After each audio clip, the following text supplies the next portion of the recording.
அனைவருக்கும் துர்காதேவி சரணம் YouTube channel சார்பாக அன்பான வணக்கங்கள்.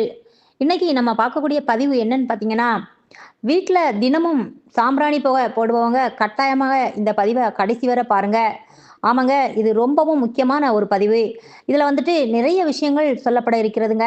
அதுக்கு முன்னாடி இந்த வீடியோக்கு லைக் பண்ணிட்டு மறக்காம சப்ஸ்கிரைப் பண்ணி உங்க நண்பர்களுக்கும் ஷேர் பண்ணிடுங்க. அனைவருமே இந்த பதிவை பார்த்து பலனடையட்டும். ஏன்னா ஒரு விதமான நறுமணம் வீசக்கூடிய வாசம் நம்ம வீட்டில் இருந்தது அப்படின்னாலே நமக்கு இருக்கும் கஷ்டங்கள் எல்லாமே ஒரு தூசி போல பறந்து ஓடுங்க. வீட்டில் தெய்வ நடமாட்டம் உண்டாகும். நேர்மறை அதிர்வுகள் அதிகமாகி வீட்டில் ஒரு மகிழ்ச்சியான சூழல் உருவாகும். அதில் வந்துட்டு நேரம் காலம் அப்படிங்கிறது எல்லாம் இரண்டாம் பட்சம். முதல்ல வீட்டில் இருக்கவங்க மன நிம்மதியா மகிழ்ச்சியா இருக்கணும் இல்லையா? அப்ப அந்த இடத்துல ஒரு நறுமணம் இருக்க வேண்டும் என்கிறது ஒரு ஐதீகம். அதனாலேயே சொல்கின்றேன், மறக்காம இந்த வீடியோவை உங்க ஃப்ரெண்ட்ஸ்க்கு எல்லாமே ஷேர் பண்ணிடுங்க. பொதுவா வீட்ல வந்துட்டு சாம்பிராணி எப்ப போடணும்? அந்த சாம்பிராணியில என்னென்ன மூலிகைகள் கலந்திருக்க வேண்டும்? அப்படிங்கிறத பார்க்கலாம். அந்த சாம்பிராணி போடுவதால ஏற்படும் நன்மைகள் யாது? அப்படிங்கிறதையும் பத்தி தான் இந்த வீடியோல முழுவதுமாகவே பார்க்க இருக்கிறோம். பொதுவாக பார்த்தோம் அப்படின்னா, சாம்பிராணி அப்படிங்கிற ஒரு விஷயம் நம்ம வீட்ல இருக்கின்ற துர்நாற்றங்களை போக்க வல்லது. அதேபோல தான் வீட்டுக்குள்ள இருக்கின்ற காத்த சுத்தப்படுத்துகின்ற தன்மையும், ஆற்றலும் உள்ளதுங்க. நோய் நொடி இதெல்லாமே பரவாம இருக்கணும் அப்படின்னா, தொடர்ந்து வீட்ல இந்த சாம்பிராணி புகைய போடணும். நமக்கு ஏற்கனவே நம்ம பெரியவங்க சொல்லியிருக்காங்க பார்த்தீங்களா? வீட்ல தினமுமே சாம்பிராணி போட்டாலும் சரி, இல்ல குறிப்பிட்ட நாள்ல சாம்பிராணி போட்டாலும் சரி, வீட்ல அந்த சாம்பிராணி மணம்ங்கிறது இருந்துகிட்டே இருக்கணுங்க அப்படிங்கிறத ஞாபகம் வச்சுக்கோங்க. சரி, எப்பல்லாம் சாம்பிராணி புகை போடணும் அப்படின்னா, வீட்ல நம்மளால முடிஞ்ச வரை தினமுமே சாம்பிராணி போடலாம். தவறு ஏதும் இல்லங்க. இதுக்கு ஒண்ணு காலை நேரத்த வச்சுடுங்க, இல்ல மாலை நேரத்த வச்சுடுங்க. ஆனா, பெண்கள் அதிகாலையில சமையலறைக்கு செல்லும் முன்பு, அடுப்பு பத்த வைக்கிறதுக்கு முன்னாடியே சாம்பிராணி புகை போட்டு அடுப்பை பத்த வைப்பது என்பது, அந்த வீட்டின் தெய்வீக நடமாட்டம் அதிகமாகவே இருப்பதை நம்மளாலேயே உணர முடியுங்க. அது ரொம்பவும் நல்லதும் கூட. இப்படி சாம்பிராணி போடுற பழக்கத்த பெண்கள் நீங்களே உண்டாக்கிக் கொள்ளுங்கள். ஆனா, தினமுமே சாம்பிராணி போடுறீங்க அப்படின்னா, உங்களுக்கே அது நல்லா தெரியும். உடல் ஆரோக்கியம் மேம்படும். இதோட நம்மளோட மனமானது மிக அமைதியாக தான் மாறுங்க. இன்னொரு முக்கியமான விஷயம் என்னன்னு பார்த்தீங்கன்னா, வாசம் வீசுகின்ற இடத்துல தெய்வ கடாட்சம் உண்டாகும் அப்படின்னு சொல்லுவாங்க இல்லையா? இந்த சாம்பிராணி மணத்துக்கே பார்த்தீங்கன்னா, தெய்வங்கள் குடிகொண்டு இருப்பதை நம்மளால உணர முடியும். மிகவும் மகிழ்ச்சியாக குடிகொண்டு இருப்பாங்க. அதுதான் இந்த இடத்துல ரொம்பவும் முக்கியங்க. அப்ப சிலர் சொல்லலாம், "என்னால வாரத்துல 7 நாளுமே சாம்பிராணி போட முடியாது. அந்த அளவுக்கு எங்களுக்கு எல்லாம் வசதி இல்ல. முடியாது." அப்படின்னு நினைச்சீங்க அப்படின்னா, குறைந்தபட்சம் வெள்ளிக்கிழமை இல்ல செவ்வாய்க்கிழமை இந்த 2 நாள்ல மட்டுமாவது சாம்பிராணி போடுவது மிகவும் அற்புதமான ஒரு விஷயமாக இருக்குங்க என்பதை இந்த பதிவை பார்த்துட்டு இருக்கும் நண்பர்கள் அனைவருமே மறந்திடாதீங்க. இது மாதிரி சாம்பிராணி போடுறது எல்லாமே முன்னொரு காலத்துல எல்லாம் அடுப்புக்கரிய தணலோட எடுத்துட்டு அதுல சாம்பிராணிய போட்டு வீடு முழுவதுமே காண்பிப்பாங்க. ஆனா இன்னைக்கு அதற்கான வழி இல்லாததுனால ரெடிமேட் சாம்பிராணிய வாங்கி பயன்படுத்துகிறோம். அதுல பாத்தீங்கன்னா, கரித்தூள் அதிகமாக இருக்கும். அதாவது அந்த மரக்கட்டைய எரிச்சு தானே அந்த தூளா தணலாக நம்ம கொண்டு வர்றோம். அதனால மரத்தூளும் அதிகமாக இருக்கும். கட்டி சாம்பிராணி அதுல கலந்திருப்பாங்க. ஒரு சில பேர் என்ன பண்ணியிருப்பாங்க அப்படின்னா, அகில், துகில் இதெல்லாமே கலந்திருப்பாங்க. ஆனா சர்வ மூலிகைகள் அதுல கலந்திருப்பது இல்ல பார்த்தீங்களா? அதனால அப்ப இந்த மூலிகைகள கலப்பு செய்து நாம பயன்படுத்துகிறோம். அப்படின்னா, வீட்டில் இருக்கின்ற சில துர்சக்திகள் இருக்கிறத அதை அப்படியே போக்க முடியுங்க. நல்ல சக்திகள வீட்டிற்கு ஈர்க்க முடியும். அதனால தான் என்னென்ன மூலிகைகள் சேர்க்க போறோம் அப்படின்னு நாம இந்த பதிவுல சொல்லப் போகிறோம். அதுக்கு முன்னாடி ஒரு ரகசியத்த தெரிஞ்சுக்கணுங்க. நம்ம வீட்ல கன்னி தெய்வம் இருக்கிறாங்க அப்படின்னு சொல்லி நீங்க அத யோசிச்சு பாருங்க. அப்படி இருக்காங்க அப்படின்னா, தயவு செய்து எப்பேர்ப்பட்டாலும், அதாவது எந்த நேரத்திலும் தினமும் காலை, மாலை இந்த நேரத்தில் நீங்க இந்த சாம்பிராணி புகைய போட்டுடுங்க. கம்ப்யூட்டர் சாம்பிராணியாக இருந்தாலும் சரி, குறைந்தபட்சம் பால் சாம்பிராணியாவது போட்டுடுங்கங்க. ஏன்னா, கன்னி தெய்வத்துக்கு இந்த சாம்பிராணி வாசம் அப்படிங்கிறது ரொம்பவும் பிடிக்கும் அப்படின்னு சொல்லுவாங்க. அப்படி போடும்போது ரொம்பவும் ஒரு மகிழ்ச்சியாக இருக்குமாம். அதனால கன்னி தெய்வம் இருக்கு அப்படின்னா, நீங்க கண்டிப்பாக சாம்பிராணி போடுறத ஒரு வழக்கமாக வச்சுக்கோங்க.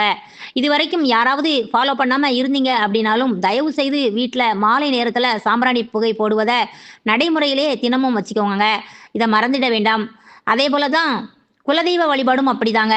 இப்ப எந்தெந்த நாள் சாம்பிராணி போடணும் அப்படின்னு சொல்லிட்டோம். அடுத்தால நாம என்ன பயன்படுத்தணும் அப்படிங்கிறத இந்த பதிவுல பார்க்கலாம். பொதுவாகவே சொல்லப்போனால் 36 வகை இருக்குது, இல்லை 56 வகை இருக்குது, இல்லை 108 வகை, இப்படி எல்லாமே மூலிகை வகை இருக்குன்னு நம்ம சொல்லுவாங்க, நம்ம கேள்விப்பட்டிருப்போம். ஆனால் நம்மளால் அவ்வளவு எல்லாம் பண்ண முடியாது. அப்படிங்கிற பட்சத்தில் நாம் சொல்லக்கூடிய ஒரு சில மூலிகைகளை கொண்டு சாம்பிராணியை போடுவதற்கு பயன்படுத்திக்கோங்க. அது நம்மளால் எல்லோருமே எளிதில் வாங்கக்கூடிய ஒரு பொருளாகவே இருக்குங்க. இல்லைன்னா அந்த இலையை பறித்து காய வச்சு பொடியாக்கி போடுறதுக்கு மிகவும் எளிதாக இருக்கும் பட்சத்தில் இருந்தாலும் பரவாயில்லைங்க. அந்த மூலிகைகளை மட்டும் நாம் எடுத்துக்கொள்வோம். வீட்டில் துர்சக்திகள் அண்டாமல் இருக்க, தனவசியம் உண்டாக, அதேபோல எதிரிகள் தொல்லை நீங்க, மேலும் மகிழ்ச்சியா இருக்கணும் அப்படின்னு சொல்றதுக்காகவே நமக்கு லட்சுமி கடாட்சம் வீட்டில் நிறைந்திருக்கும். நாம சொல்லக்கூடிய மூலிகைகளை பயன்படுத்தி சாம்பிராணியை காட்டுவது மிகவும் ரொம்பவும் நல்லதுங்க. இதுல சாம்பிராணி புகை போடுவதுல, அதாவது தசாங்கம் அப்படின்னு சொல்லுவாங்கங்க. தசாங்கம் அப்படிங்கிறது நாட்டு மருந்து கடைகளில் கிடைக்கும். அது ரொம்பவும் வாசம் வீசக்கூடியது. அதே போல லட்சுமி கடாட்சத்தையுமே அதிக அளவில் உண்டாக்கக்கூடிய தன்மை உள்ளது, ஆற்றல் உள்ளது. இது நம்ம நாட்டுப்புற கடைகளில் நம்ம எந்த கடையில் போய் கேட்டாலுமே கிடைக்குங்க. ஏன்னா இந்த தசாங்கம் எல்லா கடைகளிலுமே வெளிக்கடைகளில் கிடைக்காது. அப்படி கிடைத்தாலுமே அது அவ்வளவு சிறப்பானதாக இருக்காதுங்க. கட்டி சாம்பிராணி இது கட்டியாக இருக்கும். அதான், ஆனால் அது நல்லா, அது நம்ம நம்மளே அதை நுணுக்கிடணுங்க. குங்குலியம் அதுவும் சாம்பிராணியில் ஒரு வகைதான். இருந்தாலும் அதோட மனம் அப்படிங்கிறது ரொம்ப தெய்வ ஆற்றலை ஈர்க்கக்கூடியதுங்க. நல்ல அதிர்வுகளை வீட்டை நோக்கி ஈர்க்கக்கூடியது என்பதை நாம் தெளிவாக தெரிஞ்சுக்கணும். அதனால் குங்குலியம் என்பதை கொஞ்சமாகவே அதை சேர்த்துக்கிடலாம். இதுலேயுமே அகில் துகில் என்று இரண்டுமே இருக்குங்க. இதில் அகில் வேற துகில் வேற. ஆனால் இது நாட்டு மருந்து கடைகளில் கேட்டு வாங்கிடுங்க. மேலும் இன்னொரு முக்கியமான மூலிகை என்னன்னு பார்த்தோன்னா, இப்பெல்லாம் அதை அரைச்சி நம்ம வீட்டிலையுமே எளிதான முறையில் வீட்டில் நம்ம அதை தயார் பண்ணி வச்சுக்கிடலாம். அது என்னன்னு பார்த்தோன்னா, இப்போ எல்லோருடைய வீட்டிலுமே நாம் வளர்த்து வர்ற ஒரு செடி என்னன்னு பார்த்தோன்னா மருதாணி செடிங்க. இதை எல்லோரது வீட்டிலுமே நாம் இப்போ வச்சு அதை பராமரித்து வருகிறோம் இல்லையா? அந்த மருதாணி விதையை காய வச்சு அதை பொடி செஞ்சு தூளாக்கி சாம்பிராணி போடுவது என்பது அவ்வளவு ஒரு விசேஷங்க. இந்த மருதாணி பொடி கூட கொஞ்சமாக பச்சை கற்பூரம் சேர்த்து சாம்பிராணி போடுவது என்பது ரொம்பவும் ஆற்றல் வாய்ந்ததுங்க. வீட்டிற்கு நல்ல ஒரு அதிர்வுகளை ஈர்ப்பதற்கும் ஆற்றல் படைத்தது. அதே போல தான் கந்திஷ்டியை போக்கவல்ல, துர்சக்தியை விரட்டவல்ல ஒரு 2 பொருட்கள் என்னன்னு பார்த்தோன்னா, வெண்கடுகு, நாய்க்கடுகு அப்படின்னு சொல்லுவாங்க. சில பேர் சொல்லுவாங்க பைரவருக்கு உகந்தது, அதனால அதை பயன்படுத்தக்கூடாது அப்படின்னு சொல்ல நம்ம கேள்விப்பட்டிருக்கோம். ஆனால் அப்படி பார்த்தா எல்லா மூலிகைகளுமே ஒவ்வொரு தெய்வத்திற்கு உகந்தது இல்லையா? அதனால பயன்படுத்தக்கூடாது அப்படின்னு இல்லைங்க. அளவாக பயன்படுத்தணும், அதாவது கொஞ்சமாக பயன்படுத்தலாம். இப்போ நம்ம சொன்னது எல்லாமே எளிதில் அரைபடக்கூடியது தாங்க. ஆனால் நம்ம மிக்சியில் போட்டு நல்லா அரைச்சிட்டோம் அப்படின்னா அதை ரொம்ப தூளாக பொடி மாதிரி வந்துடுங்க. அதனால கொஞ்சம் கரகரப்பாக, அதாவது சொரசொரன்னு இருக்க மாதிரி அதை அரைச்சிடுங்க. ரொம்பவும் தூளாக்க வேண்டாம். ஏன்னா ரொம்ப தூளாக நீங்க பொடி பண்ணிட்டீங்க அப்படின்னா அந்த நெருப்பை அது அணைக்கக்கூடிய பவர் உண்டுங்க. அதனால அந்த பொடியை கொஞ்சம் கொஞ்சமா கரகரப்பா அரைச்சிட்டீங்க அப்படின்னா சாம்பிராணியோட புகையில வரக்கூடிய வாசமானது வீடு முழுக்க பரவி ஒரு நல்ல ஒரு நறுமணத்தை கொடுக்கக்கூடியதுங்க. இது கூட வில்வ பொடி, தும்பை பொடி, அதாவது சீண்டல் பொடி, இது எல்லாமே வீட்டில் லட்சுமி கடாட்சத்தை கொடுக்கக்கூடியதுங்க. நல்ல ஒரு அதிர்வுகளை ஈர்க்க வல்லது. மேலும் இந்த அருகம்புல் பொடி இதெல்லாமே சாம்பிராணியின் நெருப்பை அணைக்கக்கூடியதுங்க. அதனால போடும்போது அதை கொஞ்சமாகவே நம்ம அதை பயன்படுத்தணுங்க.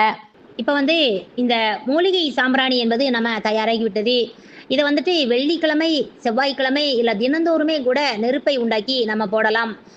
ஆனால் இப்போ நெருப்பு இப்போ யாருமே விறகு அடுப்புல யூஸ் பண்ணுறது இல்லை பார்த்தீங்களா? அதனால் நாம் சமையலுக்கு பயன்படுத்துகிற தேங்காய் இருக்குது பார்த்தீங்களா? அந்த தேங்காயோட ஓடு தனியாக எடுத்து வச்சு அதில் நெருப்பு கொளுத்தி நம்ம அதை தயார் செய்து வச்சா மூலிகை பொடி கொஞ்சம் கொஞ்சமாக நம்ம அதை போட்டு வீடு முழுவதுமே நறுமணம் வீசி நம்ம வீட்டில் துர்சக்திகளை விரட்டி அடித்து தெய்வீகத்தன்மையை ஈர்க்கும் ஆற்றல் வாய்ந்ததாகவும் லட்சுமி கடாட்சம் நிறைந்ததாகவும் மனம் மகிழ்ச்சியையும் அமைதியையும் தரக்கூடியதாக இருப்பதை நம்மளையே அதை உணரலாங்க. இப்படி சாம்பிராணி புகை போடும்போது முதல்ல பூஜை அறையில் காண்பிச்சு அடுத்தது சமையல் அறையில் இந்த சாம்பிராணி வாசத்தை காமிக்கணுங்க. அதுக்கப்புறமா வீடு முழுக்க சாம்பிராணி புகை போடுவது மிகவும் உத்தமமான ஒரு விஷயம் என்பதை மறந்துடாதீங்க. இப்படி நாம் பண்ணுறதுனால கண்டிப்பாக இது நல்ல ஒரு பலனை கொடுக்கும். ஏற்கனவே நாம் சொன்ன மாதிரி கன்னி தெய்வத்தோட புறன் அருளை நமக்கு பெற்றுத்தரும். குல தெய்வத்தோட பூரண அருளை பெற்றுத்தருங்க. எதிர்மறை சக்திகள் வீட்டில் தங்காதவாறு பார்த்துக்கொள்ளும். நேர்மறை சக்திகளை வீட்டை நோக்கி ஈர்க்கும் தன்மையுடையதுங்க. அதே போல தொட்டதெல்லாமே துலங்குங்க. வேலை, தொழில் எதில் பார்த்தாலும் சிறப்பு ஓங்கும் என்றால் அதில் மாற்று கருத்தே இல்லைங்க. அடுத்தால பில்லி, சூனியம் இத மாதிரி யாராவது நமக்கு முயற்சி செஞ்சா கூட நம்மகிட்ட இதெல்லாமே நெருங்க விடாது. இந்த புகைக்கு அவ்வளவு பவர்ஃபுல் உண்டு என்பத மறந்திடாதீங்க சகோதர, சகோதரிகளே. சொல்லப்போனா வீட்டுக்குள்ள கெட்ட சக்தியே அண்ட விடாது. அவ்வளவு சிறப்பு வாய்ந்த இந்த மூலிகை சாம்பிராணி பொடி அப்படின்னு சொல்லக்கூடியதுங்க. இப்படி மூலிகை பொடியோடு சாம்பிராணி போட்டீங்க அப்படின்னா, வீடு கமகமன்னு வாசத்தோட நறுமணம் வீசிக்கொண்டே இருக்கும். இத மாதிரி நறுமணம் வீசும் இடத்துல மகாலட்சுமி ஆனவள் நிரந்தரமாக குடிகொள்வாங்க என்பது ஐதீகம். மேலும் தைரியலட்சுமி குடியிருப்பாங்க. அதேபோல இறைவனோட பரிபூரண அருளும் உங்களுக்கு முழுவதுமாகவே கிடைக்குங்க. நம்ம வீடு பார்த்தீங்கன்னா, அவ்வளவு அம்சமாக இருக்கும். இத வந்துட்டு நிறைய பேர் உங்களோட அனுபவத்திலே நீங்க உணர்ந்திருக்கலாம். இல்லை என்றாலும் இத வந்து முயற்சி பண்ணி பாருங்க.